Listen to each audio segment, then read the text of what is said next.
Hello, my name is John Kojo Amwaku and this is Business Live. Today on Business Live, commercial banks urged to do more in improving risk management practices to mitigate the impact of mounting levels of loan default. We'll be looking at that here on Business Live. And Standard Chartered Bank rules out reducing investment in Ghana and other countries in the region despite the difficult economic environment. An absence of load shedding timetable set to be crippling several small-scale businesses in Accra. All these and more here on Business Live. You can actually tweet at us. Our handle is Joy Business GH, and on Facebook we are Joy Business. For more business stories, you can also log on to myjoyonline.com/business. We are back after the break.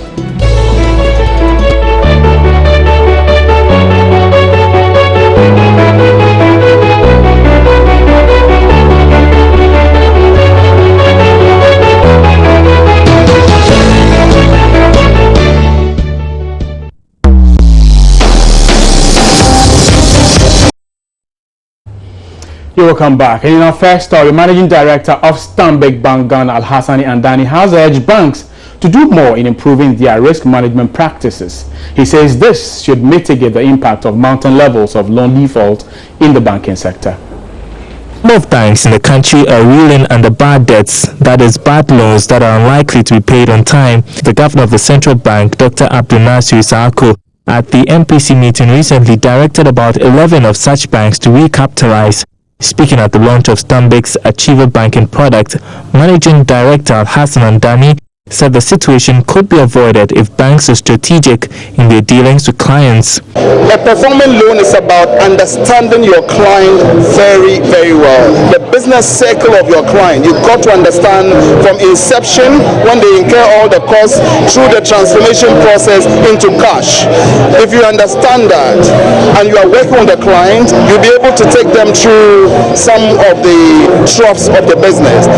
When the inevitable happens, again, once you are engaged with the customer, you are able to identify it on time and help them to get out of it. So there are various reasons why a loan can be non-performing, but the whole idea is if the bank is plugged into the customer's business, sometimes you can actually anticipate it because you know that there's a market condition which the client didn't plan for and which the bank is not aware of, right? So when that market condition comes, everybody has to recalibrate their businesses, and the bank must be there over that period. And over that period, you will classify the loan non-performing once the customer is recovering. So it's a whole skill that we bring to the market. Mr. Andani highlighted the benefits of Achiever banking. So what we've done is we've bundled a whole lot of our services. You know, your loan request will be met in 24 hours. You will have an electronic link to be able to interface with the bank and pick up your statements. You have a closed network of all of our ATMs where you can have ready cash. And you know, we have all sorts of financial advice that will come to you on real-time basis to be able to take advantage of investment opportunities out there in the market. And we've said to you, even as we work with you and build this partnership, you know, if certain mishaps, like, you know, you are out of a job, we're supporting you with 1,000 cedis for 3 months. Hopefully you can re-engage yourself profitably. If you are, you know, indisposed, we have a package that helps you with 100 cedis for 180 days. Hopefully by that time you will have fully recovered, you know, so that we can actually build a win-win partnership.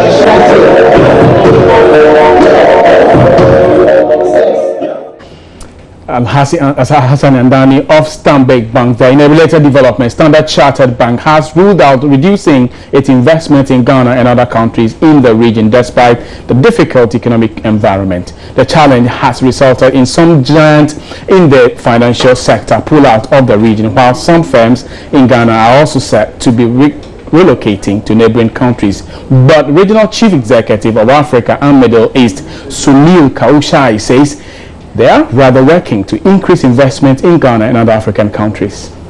The opportunities for us in Africa are tremendous, and what we have seen despite the headwinds, the performance has been very, very resilient, and we are encouraged by that, given our role in terms of attracting capital from different parts of the world into a continent which is growing and which has a need for capital. We end up playing a very strategic and important role in the continent and in Ghana in particular. Taking what we have to the next level by making the investments in the areas where we believe we have clear strengths. So the other example would be if you take what China is doing on One Belt, One Road. We believe that has a lot of resonance with Africa. So we are putting in Chinese talent into our markets in Africa. We are creating a bridge between the capital pools in China and creating opportunities for them to invest into Africa. So it's at multiple levels, it's multifaceted.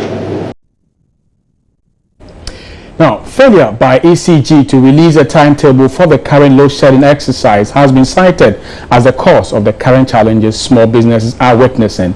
Joy Business News has been speaking to some small-scale business owners to find out how much of a difference the release of a load shedding timetable would make in their running their business during a power crisis. Public Utilities and Regulatory Commission has made it clear that the Electricity Company of Ghana, ECG, cannot release a load-shedding timetable, stating the current erratic power supply is just a temporary problem. This is despite calls from a section of the public for the ECG to, as a matter of necessity, draw up a load-shedding schedule. The erratic power supply is currently affecting many businesses and rendering their operations ineffective. Small-scale businesses seem to be bearing the biggest consequences. Joy Business News visited some cold store operators in Accra to find out how helpful a load-shedding timetable would be to the management of their businesses. The loss, the damage, we can't name it.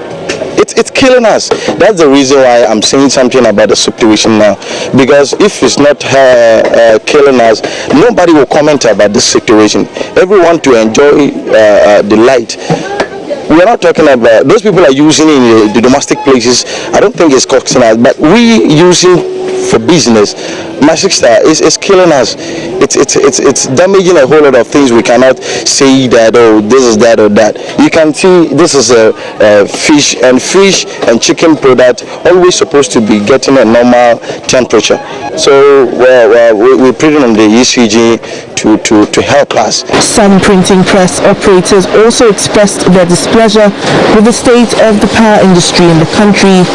They say the situation is affecting deadlines. If you have a timetable, then we know how to adjust our production time to suit our client.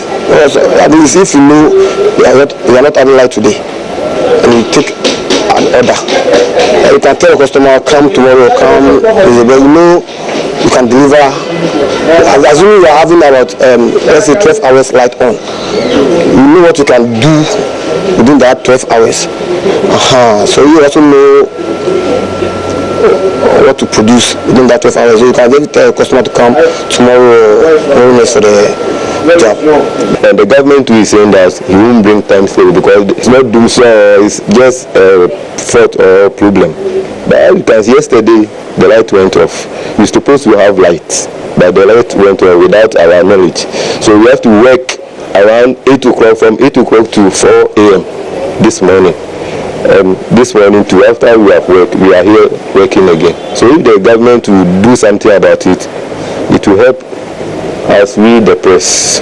For now, despite the assurance from authorities that the situation will go away soon, a timetable will be necessary to save several of such small-scale businesses from eventually folding up.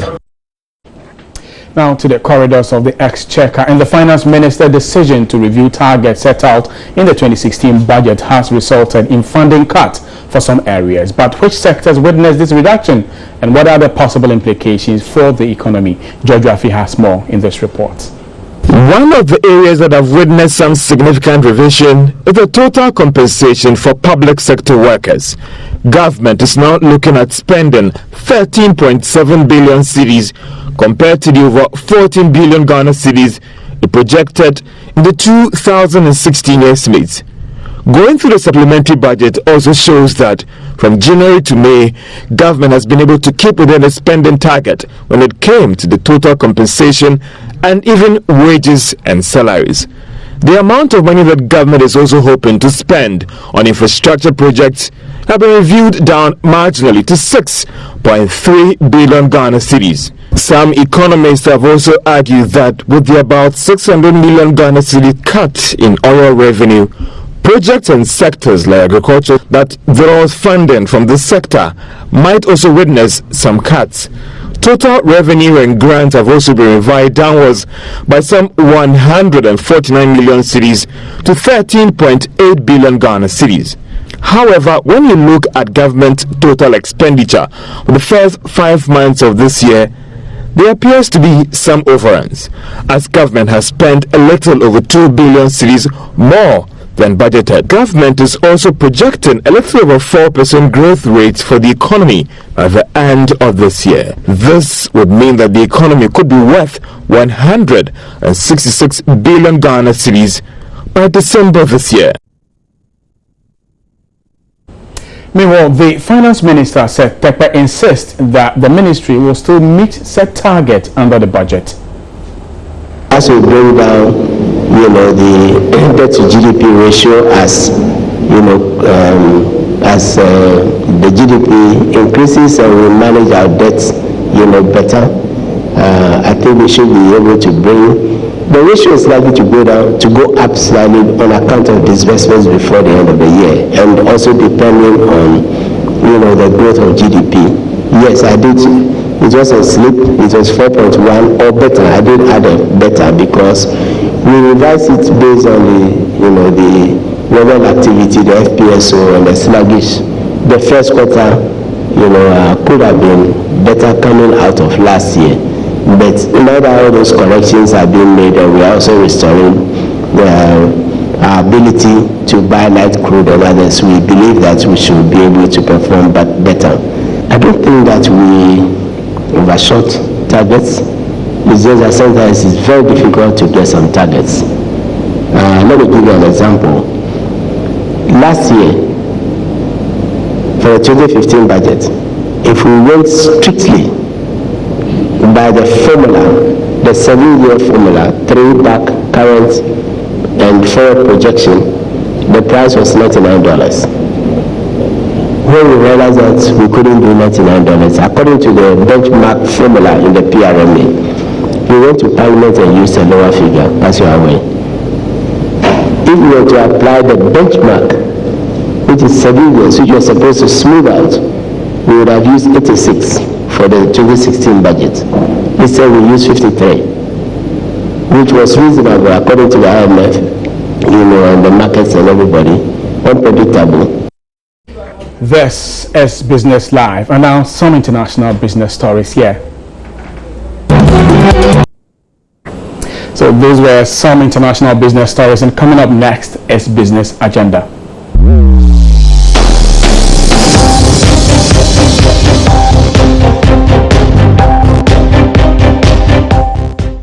You are welcome to the Business Agenda on Business Live.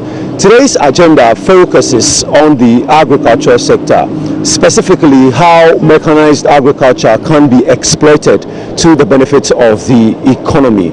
Chief Executive of CTA Engineering, Kwame Amwakohene, is advocating the establishment of an institution that would train mechanics solely for the repairing of tractors. This, he says, is crucial because the current phenomenon where wayside mechanics are relied upon to repair tractors is adversely affecting their operations, and these mechanics, well trained, will be to the advantage of the sector. Mechanization is actually the tool that whatever we are talking about, growing, increasing everything, is the tool for the farmer to use. Tractors and the plow and other going to processing and things. We need those things. Maybe as a country we might not be able to make our own mechanization as in machinery and things like that, but we have to train tractor operators. It's very dangerous to buy an expensive machine and do not have somebody who is trained to, it's like giving your car to a driver without a license. I mean, so those type of things. Training, so we like to train tractor operators, mechanics, those who have to repair machinery. It's very important. I don't recall any school that trains tractor operators.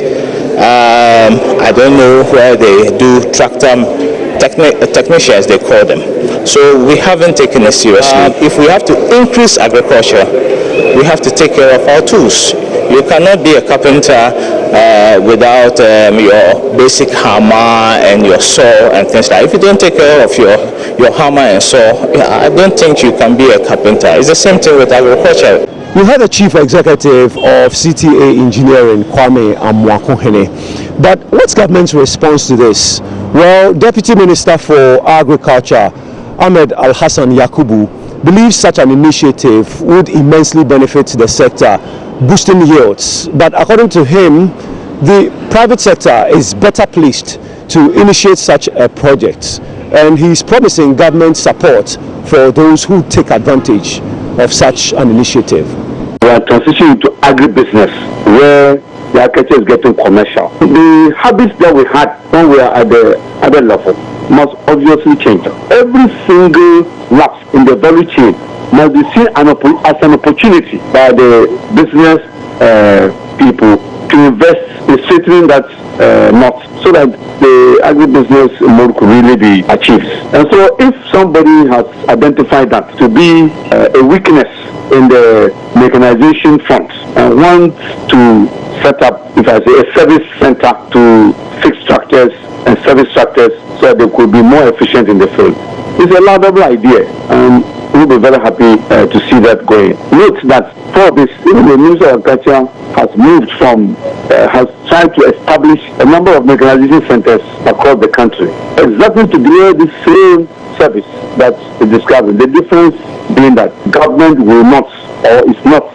owning the services center, but they are all in the hands of private people, because that is the paradigm shift in terms of management of such facilities. And if there's anything that the ministry can do to make such a business to gain promotion, we're happy to assist. That was the Deputy Minister for Agriculture, Ahmed Al-Hassan Yakubu. Do join us again next week for another edition of the Business Agenda, right here on Business Live.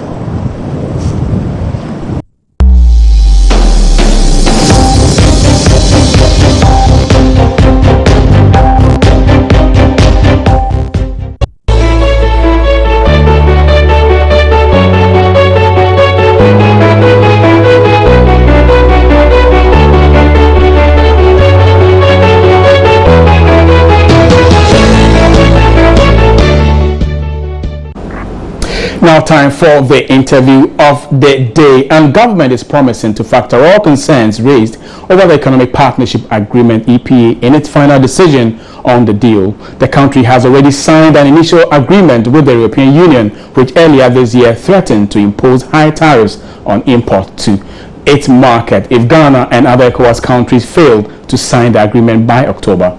Some key stakeholders are still concerned the deal would only lead to the collapse of some manufacturing firms. Deputy Trade and Industry Minister Murtala Mohammed, however, says there is no cause for worry.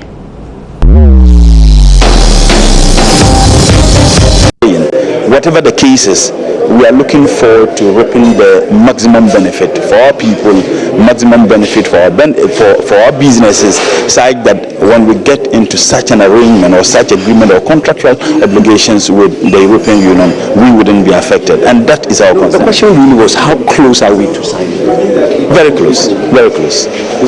And I will not be in the position to tell, but what I do know is that even if we sign, I told you the initials were signed some years ago, I think sometime 2007. Even if we sign, you certainly need the ratification of Parliament. The good thing about this is that you don't have the minority and majority taking a position. We all agree that yes, this is something that will be beneficial to us, yet there are some, apprehension that are expressed by both majority and minority. What we need to do is to see how we can allay the fear of people and address those concerns. And I didn't listening to Dr. Yao Graham, but having an understanding of his position because of several fora that he participated with me and the personal discussions that I've had with him. Those are, concerns that we have never thrown away.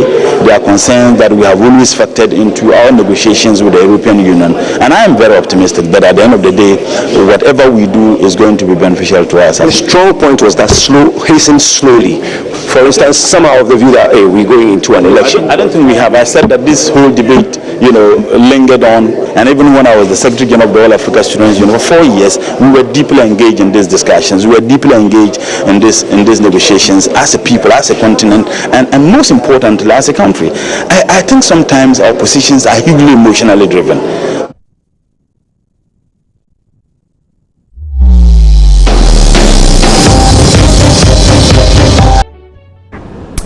And on that note, we draw down the curtains on today's edition of Business Live. But you can have a lot more business stories on myjoyonline.com/business, and there'll also be a lot more business at 7:30 on Prime here. But you can send your tweets and others coming in, Joy Business GH, and on Facebook we are at Joy Business. My name is John Kojo. Have a very good evening.